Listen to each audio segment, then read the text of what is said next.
You're either moving forward or you're going backwards. You don't stay the same. We are not human beings, we are human becomings. We are becoming something.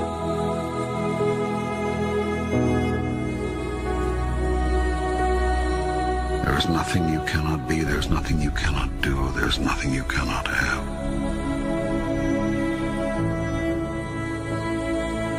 How do you stay motivated? And I just say it's not about motivation. Motivation is a fickle little emotional thing, and if you get too hungry, sometimes you're not motivated, or if you get too tired, sometimes you're not motivated, or if it's been a long day, you lose your motivation. So that's why motivation doesn't matter to me. It's about the discipline. It's about the discipline of holding the course, knowing what you have to do, and making it happen. There's going to be bad days, there's going to be dark days, but you got to embrace it, because that pain is what makes you stronger. Success is not measured on the days when the sun shines. Success is measured on the dark, stormy, cloudy days. And if you can't absorb failure, you're never going to meet success.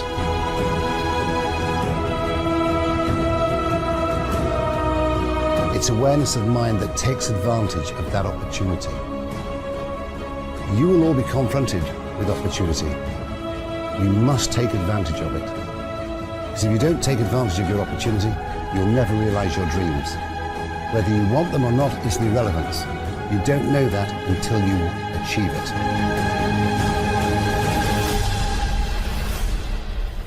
All that positive thinking and how you think and what you determine your destiny to be, it works. You must prepare your mind to be happy. You gotta take action now. You gotta take action now. Make today your masterpiece.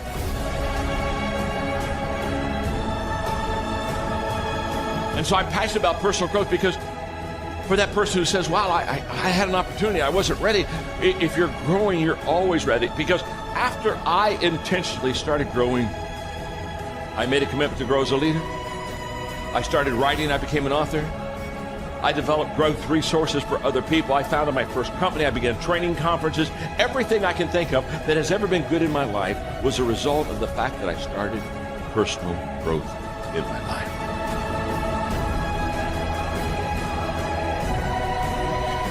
You have to be willing to be the only person for a moment.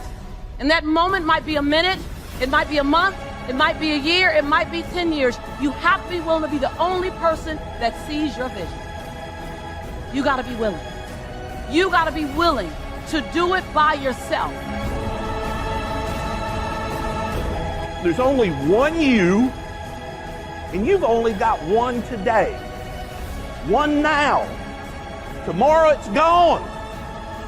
Okay, tomorrow it's a different day. People spend their whole life planning on living their dreams. Let me tell you what, you gotta take action. You gotta attack the day. You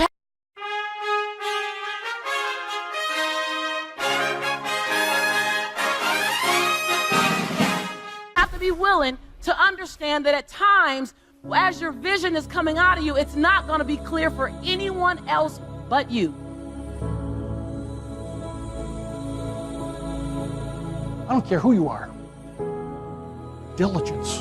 It's no substitute for working hard. It is a long, curvy road. You cannot necessarily be concrete about what your vision is, about next steps. But you've got to commit every day to becoming the best that you can be. More capable, more committed, more alive.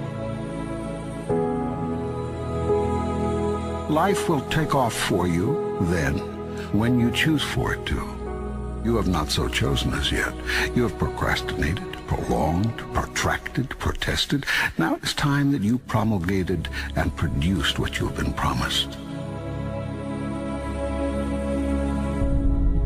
What's something that you've done recently in the name of growth where you are comfortable being uncomfortable? If your answer is, I don't know, then that's a sign that you need to be working on something.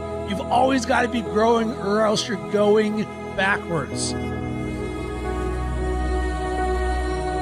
You got to move towards your goals today. You got to get up every day and say to yourself, every morning, I will do today what others don't, so I'll have tomorrow what others won't. You know what to do. You're just not doing it. You have a responsibility to achieve for yourself. And the only way that this is going to happen is with self-inspiration, self-determination, and hard work that starts before everybody else gets up and after everybody else has gone to sleep. Negative belief system leads to negative results, and the opposite. The deeper you believe in yes, the more positive your results will be. We're making decisions every day, and those decisions are forming our actions. Those actions are forming our habits. Those habits are forming our character. And that character is forming our destiny. Self-doubt creates this distance between you and the people that you love. Self-doubt creates distance between the dreams that you have, where you are now. And so if you have greater confidence, you will be able to close the gap between where you're at and all of the things that you dream about. Failure is a part of the learning process. What's the risk of failure? What, you'll be embarrassed? How do you distinguish failure from learning? In your whole life, failure implies that it stopped, that the game stops, right? If it's part of you're failing and then you learn, then that learning is part of the moving forward, right? So that is what the process is like. Fail, learn, move forward, and constantly do that because you're cutting edge. You're going where people haven't been before in inventiveness. That's exciting to those people. So that's a different kind of approach to life, right? It's a different way of being.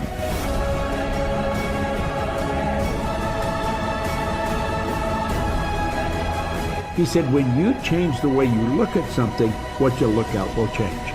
Change your perception. Do you know the reason most people don't make decisions? Because they can't see how they're going to get there. So what do? They keep doing things that they can see how they're going to get there. And that's why their life never really changes. When you get up every day, know your priorities. Say every day, I will do today what others don't, so I will have tomorrow what others won't. Don't let your phone, don't let the TV, don't let your friends knock you off what are the most important things to get done today. As Walt Disney said, if you can dream it, you can do it. Now what makes me laugh is I know right now some of the people listening to that, they say that's bullshit. They're just limits to what humans can do. And I get that response, I understand it. I used to respond to everything like that. I used to see only the difficulty. I used to see only the ways in which it couldn't work out. And I couldn't see, I was literally blinded by fear. I was blinded by some bizarre sense of pride that wanted to justify my limited existence, that didn't want to have to face that I could be doing more, that I could be more, that my life was somehow less than what it could be. And so I would laugh at quotes like that. And I know right now I have the chills. I know right now there are people that are laughing at that, and all they can think about are the limits. All they can think about are the things that prove him wrong. And guess what? He is wrong. There really are limits. But if you fucking waste your time focused on that, you're never going to create the momentum that you need to actually make something come true in your life. You can build virtually anything, but if you get hung up on the fucking virtual part, if you let that stop you, if you immediately go to the things that ultimately limit you and hold you back, that is where you're gonna stay forever. Because if you argue for your limitations, guess what, my friend? They become yours. And congratulations, you now get to live in that box. You get to live in that self-defined prison. But if, like Teddy Roosevelt said, instead of that, you keep your eyes on the stars and your feet on the ground, and you don't act like somebody who can't see that sure, there are limits, there are edges to this universe, but you're looking not at that. You're looking at how do you really execute. You're dreaming big, and you're remembering that your feet ultimately is that contact point. It is where the rubber meets the road. It is that moment of doing. And so if instead of rejecting it because your feet must stay planted on the ground, remember that in keeping your feet on the ground, that's the moment of action. That's the moment of doing something about it. That's the moment of seeing the fucking possibilities and then moving, doing something, making it real. So right now, give up on those weird mental mechanisms that make you actually want to fight for the things that aren't possible, to get people to believe in it, to get people to understand why you've chosen to stand still. Instead of that, convince yourself that you should be moving and go do what you know you're destined to do.